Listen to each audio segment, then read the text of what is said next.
Okay, great. Excellent. Hello, everybody. My name is Ed Wollman, and I'm here with Annalee Kruger, and we're going to be talking to you about aging in place and aging issues, dealing with the really tough issues of when is it time to talk to your family members, and when is it time to really address the issues in the transitional part of your life. I'm going to turn the mic over first to Annalee, and then we're going to have basically a collaborative, interactive conversation. Unfortunately, it's not interactive with you all, but feel free to contact us. We'll give you our information at the end as to how to contact us. But Annalee has become a very close friend of mine. Over the years, I've seen her deal with our clients in mutual situations, and she's incredible. She is a nationally recognized speaker on the subject of aging issues. She's a national family consultant for developing and discussing aging plans, and she deals with crisis management. Unfortunately, Annalee is brought in most of the time by myself as an attorney when we're in crisis situation, because most people do not plan ahead. And today we're going to be talking about planning ahead and getting ready for that transformational, transitional time. So Annalee, thanks for being willing to do this, because I know you're extraordinarily busy. You just finished writing a book, which I'd love to hear a little bit more about today. And take it over. Excellent. Well, thank you, Ed. I'm really glad to be a part of this collaborative approach of educating families out there near and far. I love working with you and your families. You have a great eye for spotting families that are struggling and needing to have an aging plan. Ed, you're fun to work with as well, and so is your team. Ed is a board certified in trust and estates. And you also have your master's in tax law and your chartered advisor in philanthropy. So you just touch on all sorts of different things that are really important for all families to be thinking about. So excellent. Thank you. Yeah, it's exciting to work together. So I thought it would be helpful to just kind of lay out kind of what we'd like to accomplish here together. We want to educate family members near and far about aging issues and different things that they need to be thinking about, preferably proactively versus waiting until they're in a crisis and then trying to figure out what they have in order and where the gaps might be in their planning and where their financial abilities are to pay for different types of care that will be needed when there's a crisis. So I thought today we could talk about, aging planning and, just kind of both share what we see common, maybe some common mistakes that we see our families making. And obviously part of that is not having those family meetings and thinking about the what ifs of aging sooner rather than later. So basically, Annalee and I got together a couple times, about 3 times, to develop the materials for this series. This is going to be a 3 to 4 part series. We'll see how much we can cover in each presentation. They'll be available to you on Zoom. We'll be sending you the link throughout the next several weeks. We should be able to finish up this series by the end of August. And like I said, it's going to open your eyes to things you need to consider when talking to your spouse, your children, if you're not married and do not have children, talking to your next of kin, and working with a future care manager or a planner, such as Annalee and her team. She has several businesses that wrap around this area that makes it very easy for you. And she just finished a self-study course for care managers and families. So she might tell you a little bit about that as well as publishing her book this year. So she's been a busy camper. So Annalee, tell us, when is it the right time, age-wise, to start considering developing an aging plan? Yeah, so I get asked that question all of the time. And my response in general is the time is now. The time is now to start thinking about the what ifs of aging, because whether you're my age, like I'm 50, but I started being a caregiver to my parents 10 years ago. So, in that 40-year-old age group, kind of group is when you want to start thinking, okay, what are we going to do? How are we going to help our parents age the best we can? So the time is really now. If you're in that age group, the time is now to start thinking about, okay, am I prepared to get thrust into the role of being a family caregiver? What kind of relationship do I have with my parents? What are their care needs now and potentially their care needs in the future? And how easy is it going to be for me to jump on a plane, as an example, if mom and dad live in Tucson, Arizona, and you live in Naples, Florida as the daughter? How easy is that going to be every time there's a medical crisis to come to the rescue? So the time is now to start thinking about this. If you're the mom and the dad, and you have adult children, the time is now to start thinking about what are our goals as we age? Who's going to take care of us? How are we going to pay for care? So the time is now to start, making all of these, having all these questions and considerations as a family. I think it's frustrating though. Most people procrastinate because it's not something you really want to address.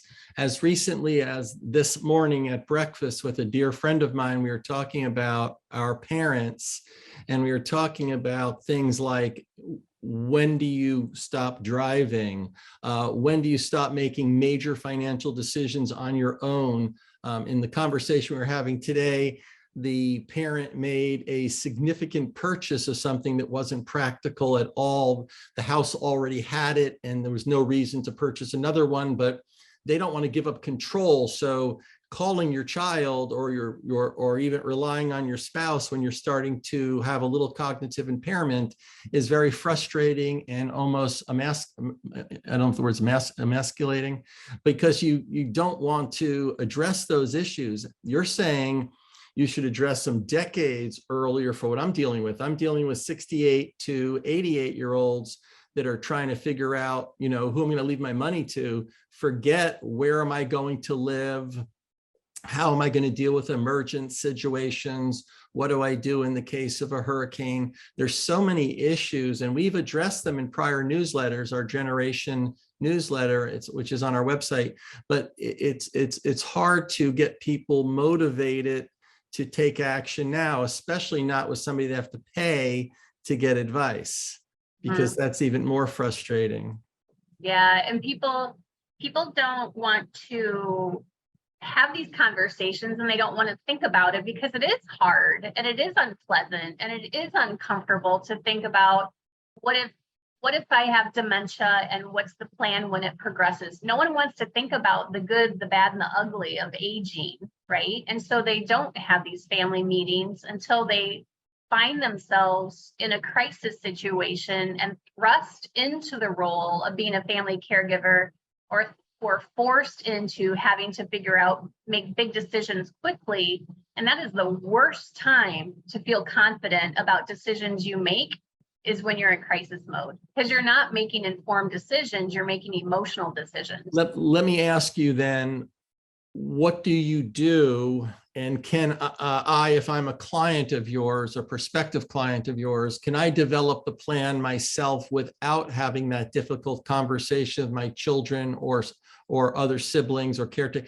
I need to develop the plan first. I need to get comfortable with the concepts first before I'm ready to discuss them. And I'm really not ready to discuss them yet. So where do you come in, and what is an aging plan? And tell us a little bit about your book, if you don't mind, as to aging. Yeah, so an aging plan to me is the most important part of it's one of the most important parts of the planning process, right? Like you do the legal planning, financial advisors do the financial planning. It's the stuff that my clients come to me with on a daily basis that affects their quality of life, affects their relationship, affects their career, affects their own health. That's why I wrote the book, The Invisible Patient.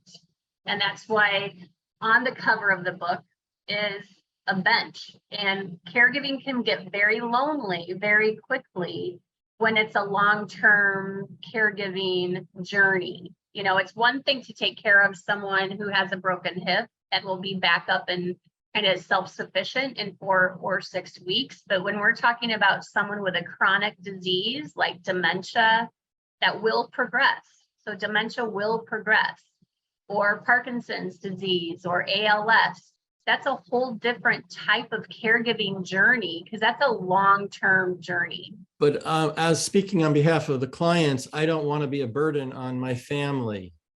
And therefore, I'm not ready to go there. And I know you're saying plan early and plan often. What would be the first thing to do? Would it be to sit down with your attorney, your accountant, your financial advisor, your trust officer, your other agents, or sit down with you to say, is it time to develop this plan that might incorporate when we're ready to move out of our home and downsize, whether we want to live near the children? It's a joke because most people don't want to burden their children, go live with their children, but some people do want to live near them. Well, and right. And there's just a lot of things to consider. 30 years ago, when I first started working with families, I could easily go to Ethel and Marvin's house and the kids could easily gather around the kitchen table because they all lived down the street from each other, or at least they lived in the same zip code. And so it seems like 30 years ago, families seemed to get along better. We grew up and we grew up and we stayed in the same neighborhoods. We didn't move to Florida or California, right. et cetera, et cetera. But as time goes on and families start moving away from each other, if they don't invest the time, the effort, the energy, and the resources in maintaining relationships with each other as siblings, then when that medical crisis happens, mom falls and she breaks her hip, she's the primary caregiver to dad with dementia, and the kids fly to mom and dad's house and we're like, oh my gosh, we didn't realize dad was so demented.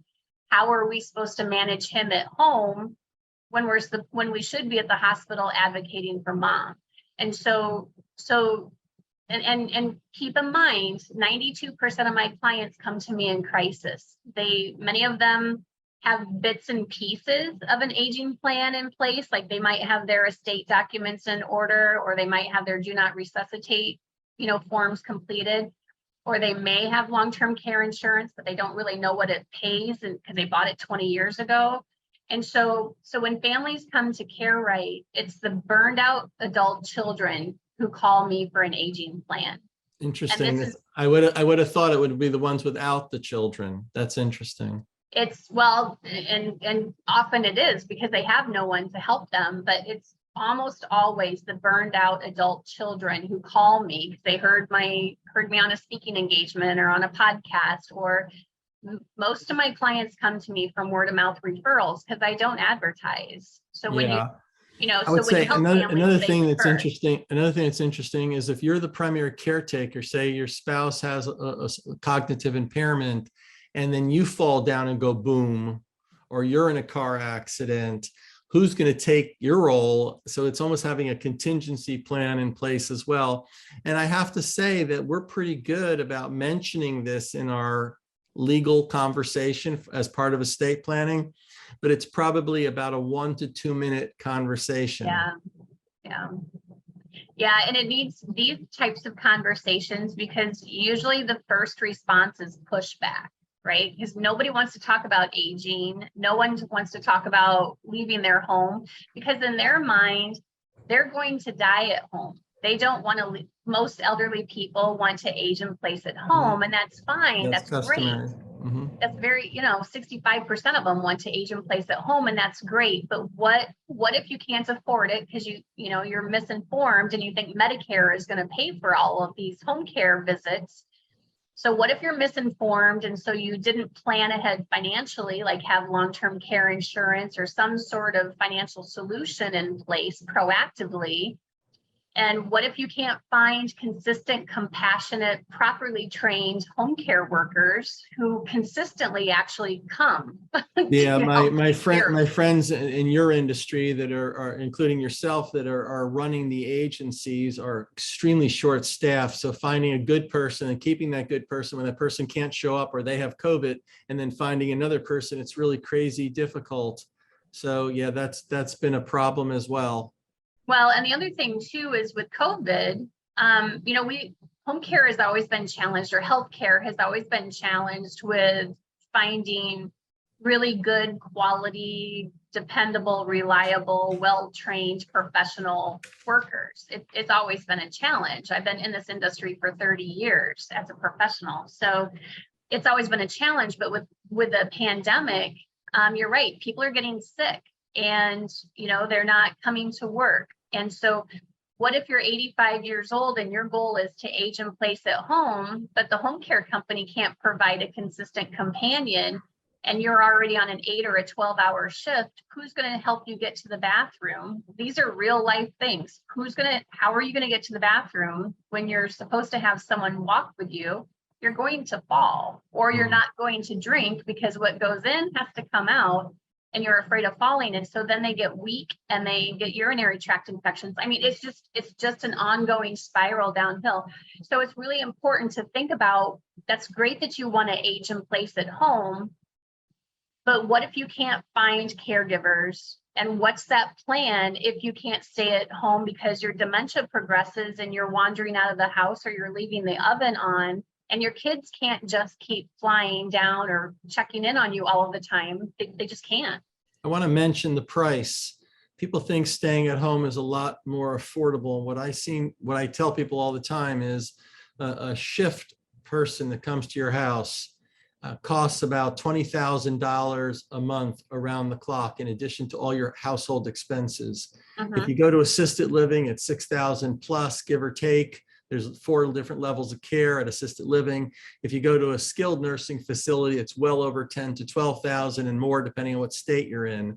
So caregiving is very expensive. So whether you pay for it with long-term care insurance or you self-insure, part of the aging plan is, how am I going to pay for it? So we're going to cover a lot of topics in this series. Part of those topics is going to be who's on the team, who provides the entire team approach, the collaborative team approach, who should be involved. We're going to talk about how to communicate with your family members. We're going to talk about the finances. How do you financially afford this, and should you self-insure? We're going to talk about the care plan and the aging plan with Annalee covers. And let me see if there's something else that I missed. I think that, and then Annalee, can you tell them to finish up today's presentation about the grab and go binder? Sure. So the grab and go binder came to be because, well, in my experience, a lot of families don't know what their parents have in order. And so when dad has that major stroke and he can't communicate anymore, that's when the son or the daughter finds out that they've been named the power of attorney, and they have no idea about what mom and dad's accounts are, or what their passwords are, or who's on the professional team, like who's the attorney, who's the CPA, who's the financial planner. And so I created the grab and go binder for those that are watching. This one is mine, and I'm single, right? So this is how thick mine is. Oh, seriously? That's yours? And so, so the grab and go binder it's a plug and play. There's 11 tabs. So things that families will want to have in place are, who are the professionals? How do we contact them? Who's the medical team? What medications are mom and dad on? Their insurance documents, all things insurance, all of their legal documents. But it's important to, like, putting the binder together kind of forces families to look at what they already have in place and is it updated. I can't tell you how many families I work with that dad has dementia and he's no longer able to be a power of attorney for someone because he has progressed dementia. And so a lot of these families are working, they've got documents that are outdated. So they've listed someone who's no longer able to really act in their best interest anymore. Things that families tend to not know, besides all the obvious things like long-term care insurance, that even what is mom and dad's iPhone password? Like, what's the Apple password, and where's the key to the bank box? A few weeks ago, I was talking to some bankers here locally, and they said that they get 30 to 40 adult kids coming in through their doors every week Oh my because they're gosh. like mom and dad, or mom had a stroke, or dad's Wow. in the hospital, and we think that they have an account here, but we don't know for sure. So that's why there's so much value in having, I call it a grab and go binder. I don't care what people call theirs, but it's so important to have these documents in order, because I can tell you, with these families that are in crisis, when there's a crisis, when you get that phone call that dad had a stroke, the last thing you want to be doing is trying to rifle through papers and figure out, okay, what do we have in place so that you can make decisions? You want to have all this at your fingertips, not only for a medical crisis, but what if we have a hurricane, or your house is on fire, or you're in the Midwest and we have tornadoes up there? You want to have all of your stuff just at your fingertips so that you can go if you need to with it, whether it's a fire or a hurricane or any other kind of disaster or a medical crisis. So in the next session of this series, I think we'll jump back in, we'll start at the beginning, and we'll start ripping this apart and making it clearer, peel back the onion. But one of the ideas we talked about, or one of the things that we wrote about in a previous article, is having a plan for your pet.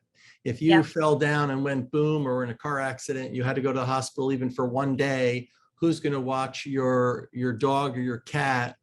You're not going to just say, oh, it's an emergency, I didn't realize that. So having a backup plan is super, super important. So on that note, I want to thank you, Annalee, and I know we're doing this together, and we're going to share this with our very closest friends in the country that we do business with. But how can they contact you? I'll tell you right now, I have a website, probate-florida, and you can look on there, and my email is ewollman, WOLLMAN, that's EWOLLMAN at WGA-law.com, and the website is probate-florida. Most of the people that I'll be presenting this to are clients that have already done all the estate planning documents, but this piece that you handle, Annalee, is something that we haven't introduced them to other than in concept, because they weren't in crisis. And I'm learning today that we should plan well before we're in crisis mode. So how can they contact you as well, please? Yes, so families can contact me if you want to learn more. Is Annalee at carerightinc.com. But really the easiest way to get a hold of me is my personal cell phone, which is 239-770-6322, or they can book a call, a complimentary 30-minute consult directly on my website at www.carerightinc.com, and that's CARERIGHTINC.com. Thank you so much, and we'll see you all next time. And we're doing this on Zoom, so if I was looking over at Annalee the whole time, I apologize. In order for me to look at you all, I have to look up in the air. So I apologize for that, but you're all my friends and family, and you understand that the subject matter is way more important than whether Ed is looking you in the eye. So I look forward to seeing you soon, and I hope you're having a nice summer. Very good. Thank you, everybody. Okay, bye-bye.